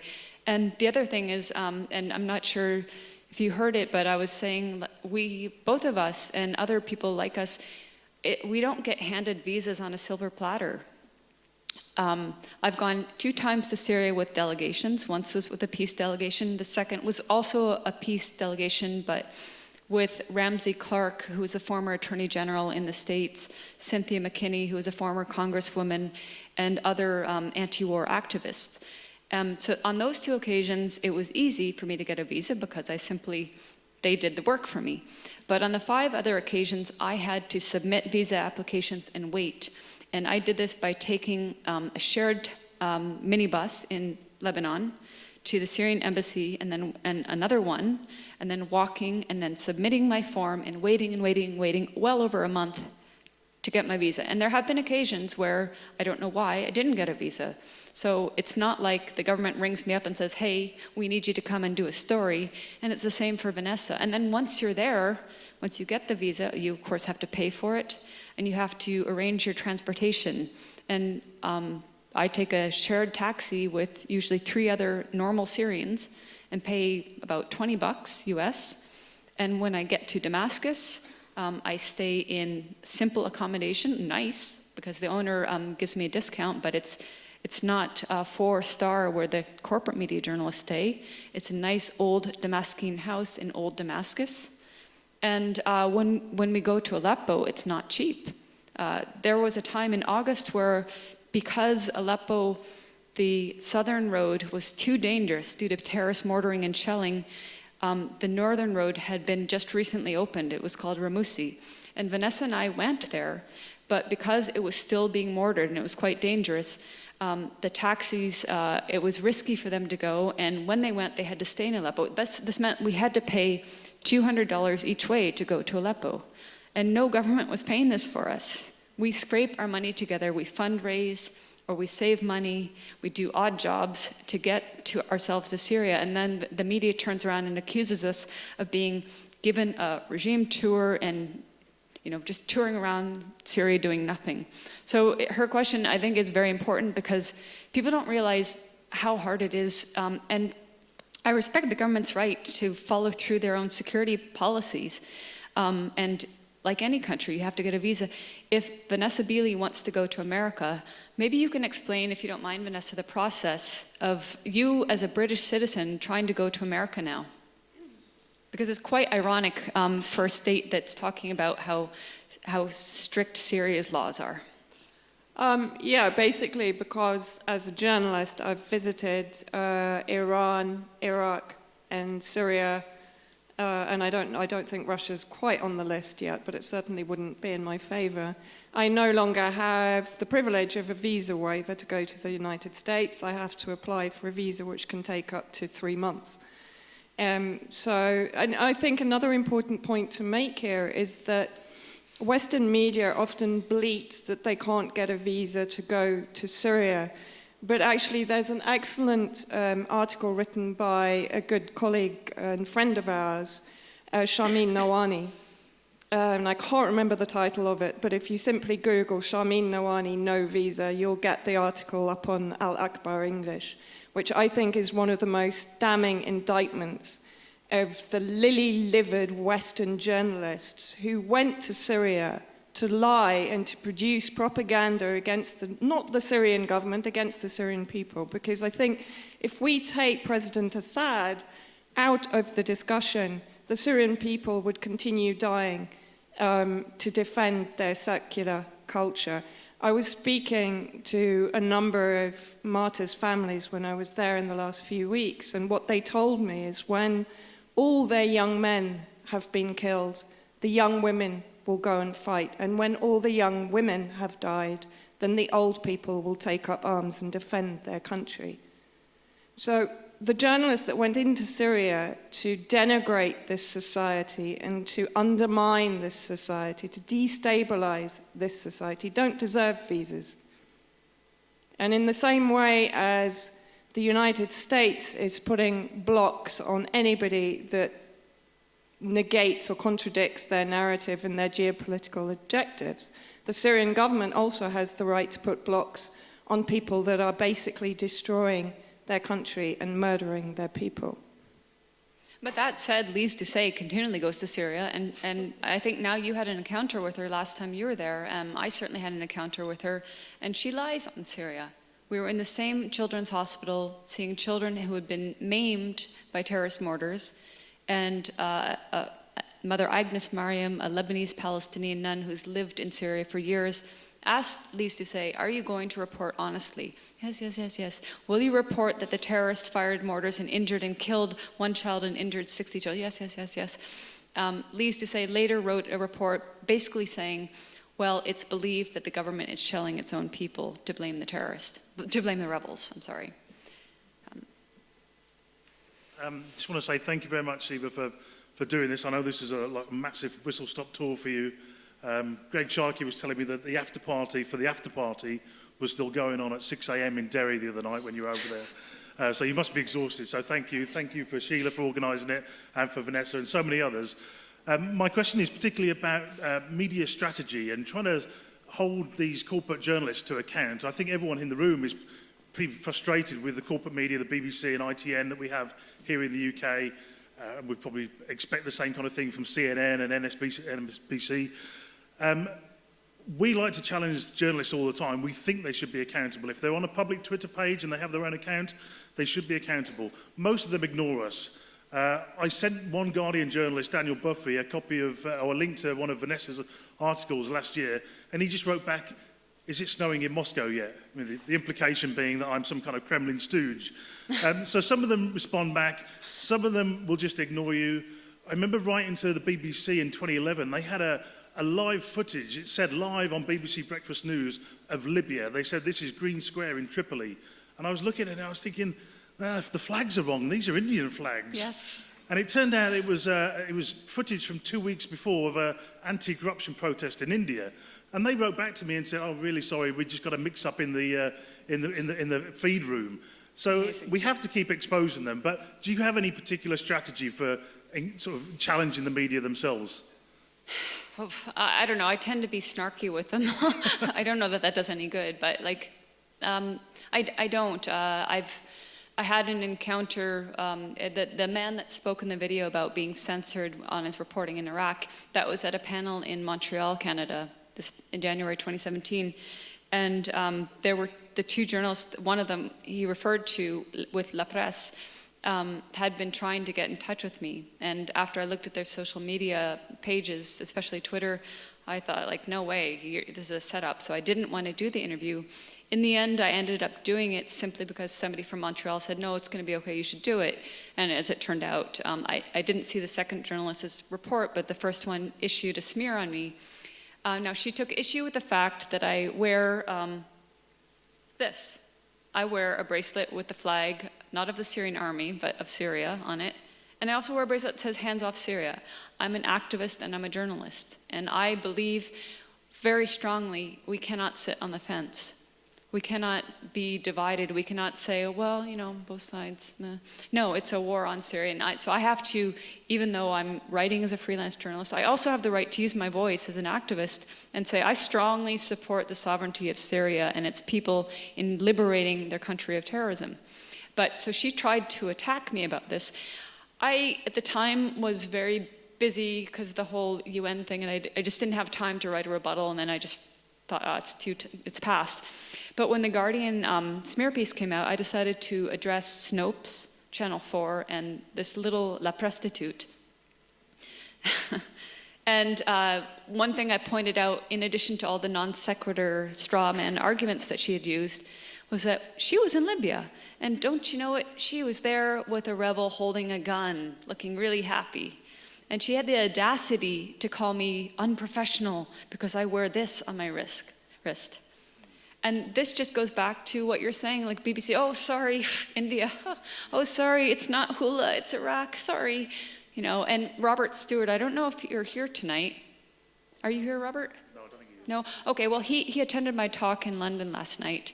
And I was talking about BBC, and I stupidly forgot to mention him. I intended to, and then I had my brain froze for a moment.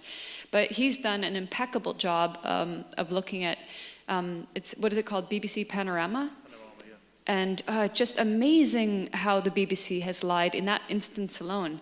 But back to your question, I think that, I mean, some people take the approach of being polite and just saying, no, I don't want to engage with you. I guess I've adopted the approach of saying, you're a complete farce and I'm so going to out you. Because you need to be outed, you're a war propagandist. But maybe my strategy is not going to be that, I don't know, it's might have an appeal to some, but Is UK column here? Yeah? Do you have any comments? I would value your insights on this question.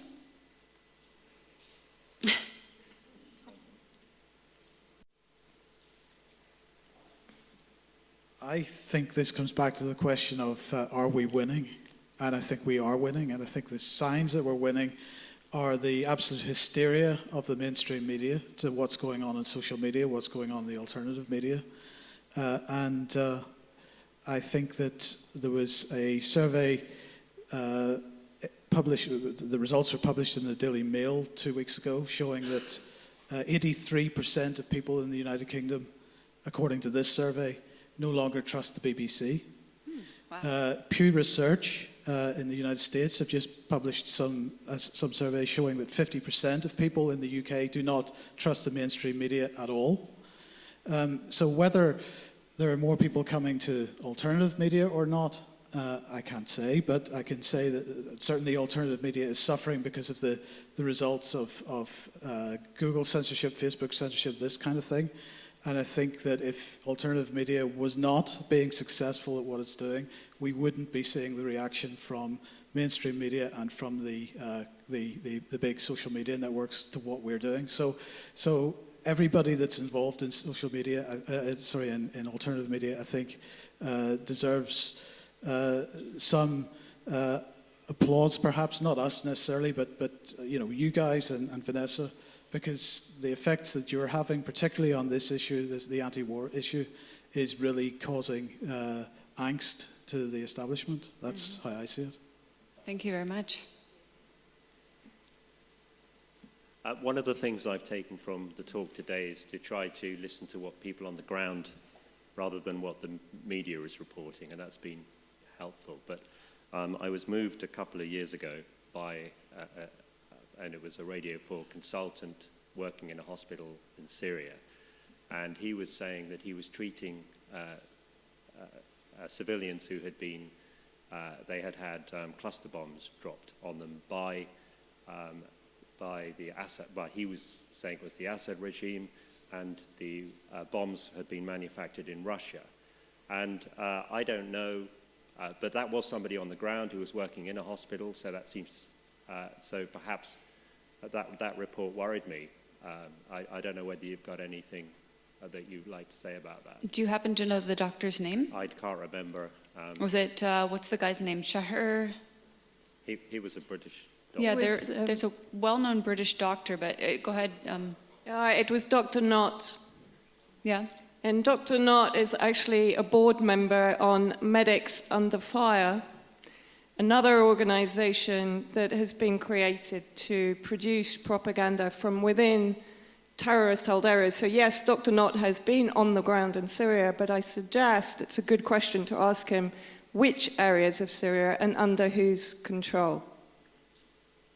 Yeah, that's a very relevant question. Thank you. Okay, well, as we draw an evening to a close, I think an important message we can all take away with us this evening is that a way that we as members of the public can make a big difference is by being selective. We can choose the information that we imbibe, but we can choose the information that we reject. And in supporting the work of people like Eva and Vanessa and turning away from mainstream media, turning towards independent media, we can help to raise the voices of those who've been silenced. So I'd like to thank Eva very much for coming along this evening. Thank you so much.